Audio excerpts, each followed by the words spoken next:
Eu tenho uma mutação genética. Oi, YouTube! Quanto tempo! Depois de anos eu apareço aqui com uma bomba dessa, né, menina? Mas calma que eu vou explicar tudo pra vocês. Pra você que não me conhece, oi, eu sou a Natália e há quase 4 anos atrás eu fui diagnosticada com síndrome de Marfan. Se você nunca ouviu falar da síndrome de Marfan, fica tranquilo, porque antes do meu diagnóstico eu também não fazia a menor ideia do que era. A síndrome de Marfan é uma condição genética, ou seja, a pessoa já nasce com ela. Ela é causada por uma alteração em um gene que se chama FBN1, que funciona como uma espécie de manual de instrução do nosso corpo. Essa alteração ela faz com que o nosso corpo produza uma proteína importante, que é a fibrilina 1, de forma incorreta, deixando todos os tecidos que sustentam o nosso corpo mais frágeis. Esse tecido ele se chama tecido conjuntivo. E é como eu falei para vocês, é como se fosse um material de sustentação do nosso corpo. E esse babado ele está presente no nosso corpo em todos os lugares, nos ossos, nas articulações, no coração, nos vasos sanguíneos e em vários outros órgãos. Quando esse tecido ele não funciona da forma como ele deveria, algumas partes do corpo podem desenvolver de forma diferente. E aí é por isso que as pessoas com síndrome de Marfan costumam ser mais altas, ter os braços, as pernas e os dedos mais longos, podem ter problemas de escoliose, problema na visão e principalmente alteração no coração e na aorta, que é o maior vaso sanguíneo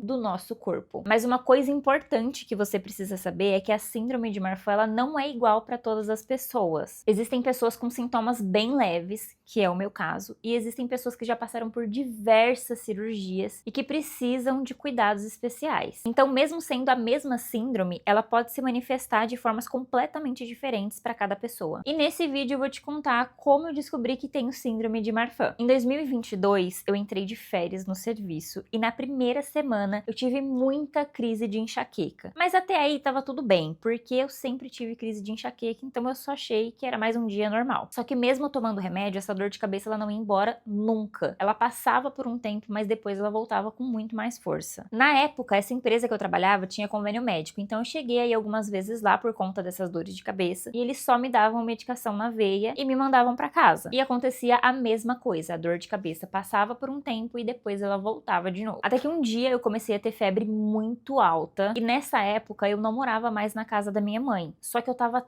tão mal fisicamente que eu liguei pra minha mãe e perguntei pra ela se eu podia passar a noite na casa dela, porque eu não tava suportando mais as dores de cabeça e a febre. E assim que eu cheguei na casa dela, eu vomitei muito. Então a gente começou a estranhar demais tudo isso que estava acontecendo. Passou alguns dias e eu já estava me sentindo um pouco melhor. E como eu estava de férias, eu fui para uma cidade vizinha aqui da minha para tentar aproveitar um pouquinho. No dia seguinte que eu cheguei nessa cidade, eu já estava muito mal. E as pessoas começaram a ligar para minha mãe para ela ir me buscar para poder me levar no médico, porque essa cidade ela não tinha hospital. A minha mãe foi me buscar e esse dia eu só lembro de entrar no carro, chegar no hospital e me colocar em uma cadeira de rodas. E depois disso eu não lembro de mais absolutamente nada. Eu acredito que na minha cabeça eu perdi aí um pouco mais de 24 horas, porque eu não lembro de ter feito nenhum exame, eu não lembro de terem me perguntado nada, e a minha mãe depois me contou o que aconteceu, e eu até hoje não me lembro de absolutamente nada do que aconteceu nesse primeiro momento em que eu cheguei no hospital. Eu fiz vários exames até chegarem no diagnóstico de meningite, e por conta do diagnóstico de meningite, até eles investigarem se era meningite contagiosa ou não, eu tive que ficar de quarentena sozinha no hospital. E todos esses momentos em que eu tava no hospital, eu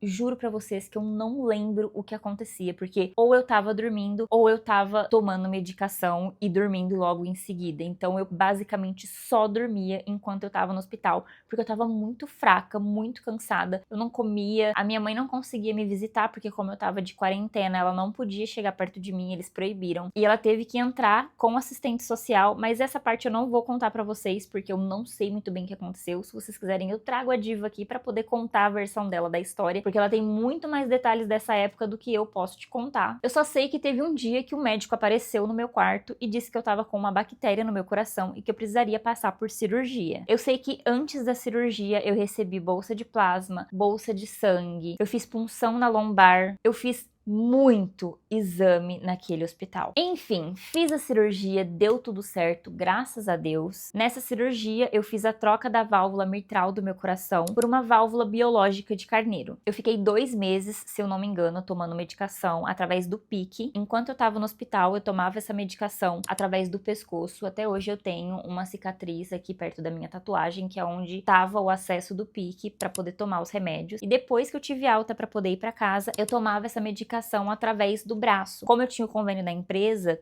todos os dias, 2 vezes ao dia, durante 1 mês, um enfermeiro ia na minha casa para poder fazer a aplicação desses medicamentos em mim através do PIC. A parte mais louca de tudo isso para mim na época, eu lembro que foi ter que fazer fisioterapia não só para voltar a andar, mas também para poder voltar a respirar. E o meu diagnóstico de síndrome de Marfan, ele veio depois da minha alta. O meu cardiologista, ele analisou a minha situação e o meu histórico médico, viu que eu já havia passado por uma cirurgia de subluxação no cristalino e me encaminhou para um geneticista. Quando eu cheguei no geneticista, a primeira coisa que ele me perguntou foi: você tem síndrome de Marfan? E eu não fazia ideia do que era isso, eu nunca tinha ouvido falar desse nome. Ele me disse que o meu oftalmologista deveria ter me contado sobre essa possibilidade da síndrome de Marfan, porque a maior parte dos casos de subluxação no cristalino são em decorrência da síndrome de Marfan. Mas afinal, o que é uma subluxação no cristalino? O cristalino, ele é a lente natural do nosso olho, e ele é responsável por ajudar a gente a focar nas imagens, igual uma câmera. Normalmente, ela fica presa no mesmo lugar por fibras bem fininhas. E no caso da síndrome de Marfan, essas fibras elas podem ser um pouco mais frágeis. Então, o cristalino ele tende a sair um pouco da posição. E é isso que dá o nome de subluxação no cristalino. Quando isso acontece, a visão ela fica embaçada, ela fica distorcida, a pessoa fica com dificuldade para focar. Em alguns casos, a pessoa pode até enxergar duplicado. Dependendo do grau de deslocamento, o óculos ele não resolve. E aí, pode ser que seja necessário passar por uma cirurgia de correção para retirar esse cristalino e colocar o artificial, que foi no meu caso. Então, de certa forma, foi a minha visão que deu o primeiro sinal de que existia alguma coisa acontecendo. Eu passei pela minha cirurgia de vista em 2019. Eu tenho uma lente de artesã em cada olho, mas só no lado direito vocês conseguem ver ela realmente. Eu vou deixar uma foto para vocês aí na tela. Do lado esquerdo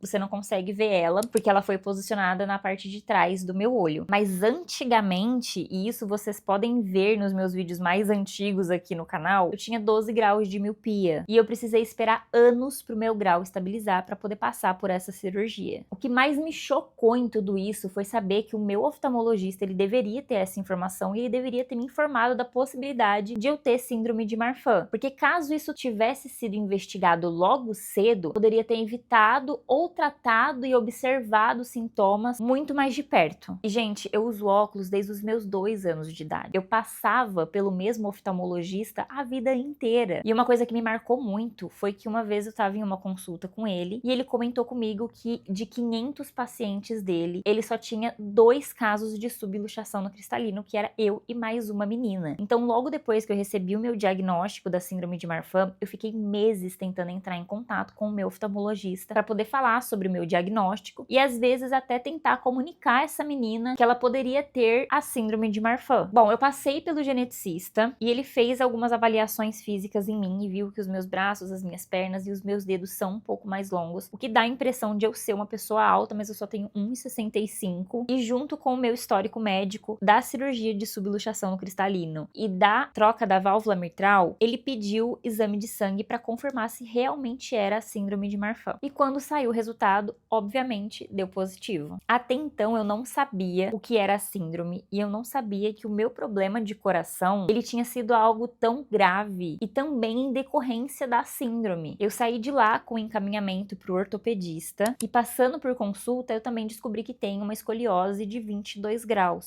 Eu pesquisei muito na internet na época, mas eu nunca achei ninguém falando sobre síndrome de Marfan. E eu achava que não tinha ninguém passando pela mesma coisa que eu. Principalmente depois que eu vi as estatísticas de que no Brasil, apenas 0,02% da população é diagnosticada com síndrome de Marfan. E isso é 1 a cada 5.000 pessoas. Foi aí que eu resolvi gravar o meu primeiro vídeo para o TikTok contando o meu caso. E depois de alguns relatos, um vídeo meu chegou a viralizar e bateu mais de 1 milhão de visualizações. Eu recebi muitas mensagens de pessoas que têm síndrome de Marfan ou que conhecem alguém que tem síndrome de Marfan, e eu parei de me sentir sozinha, vendo todas aquelas pessoas que têm os mesmos sintomas do que eu, que tratam as mesmas coisas que eu simplesmente comecei a me sentir abraçada. E agora eu resolvi expandir essa história aqui pro YouTube, para que mais pessoas conheçam a síndrome de Marfan e o que ela pode causar. Esse vídeo foi um pouquinho longo, eu tentei trazer o máximo de informação que eu lembro para vocês, mas se você tiver alguma dúvida, pode deixar aqui nos comentários que eu com certeza vou adorar responder todas as dúvidas de vocês. Eu espero que vocês tenham gostado do vídeo e que tenham entendido a minha história. Agora que eu voltei pro YouTube, eu vou trazer mais conteúdo sobre a síndrome de Marfan e sobre outras coisas, porque não só de mutação genética uma mulher vive. Se você gostou desse vídeo, deixa seu like, deixa seu comentário para mostrar pro YouTube que você gostou do vídeo e ele recomendar esse vídeo para mais pessoas. Se inscreve no canal e não esquece de compartilhar esse vídeo com seus amigos e com a sua família, nas suas redes sociais, e vamos juntos fazer com que a síndrome de Marfan seja mais vista e mais entendida. Um beijo